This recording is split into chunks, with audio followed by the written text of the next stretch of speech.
পাঁচটি ভুলের কারণে পুরুষের শুক্রাণু বা স্পার্ম কমে যাচ্ছে, যার কারণে আপনি বন্ধ্যাত্ব বা ইনফার্টিলিটি রোগে সাফার করতেছেন বা করতে যাচ্ছেন।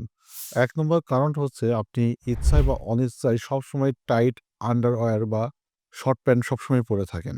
২ নম্বর, যে কাজ করতেছেন সেই কাজের চারপাশে অনেক বেশি টেম্পারেচার। যারা বয়লার, বিভিন্ন গার্মেন্টসে বা ইন্ডাস্ট্রিজে কাজ করে, অনেক বেশি টেম্পারেচারের কারণে অন্ডকোষের তাপমাত্রাটা এত বেশি প্রোডাকশন হয় যে শুক্রাণু উৎপাদনে ব্যাঘাত ঘটে। ৩ নম্বর যেই কারণে শুক্রাণুর সংখ্যা কমে যেতে পারে সেটা হচ্ছে কোনো কারণে অন্ডকোষে ইনফেকশন দেখা দিলে বা সেক্সুয়ালি ট্রান্সমিটেড ডিজিজ দেখা দিলে। অনেক সময় রোগীদের মাম্পস, একটা ভাইরাস, একটা রোগ, অন্ডকোষ নষ্ট হয়ে যেতে পারে। ৪ নম্বর, আপনি না জেনে না বুঝে অনেক ধরনের ওষুধ খাচ্ছেন। তার মধ্যে স্টেরয়েড থাকতে পারে। কিছু ওষুধের পার্শ্ব প্রতিক্রিয়ার কারণে আপনার সেক্সুয়াল পটেন্সি দুর্বলতা দেখা দিতে পারে। ৫ নম্বর, কিছু ভুল আছে যেটার কারণে আমাদের শুক্রাণু সবথেকে বেশি কমে।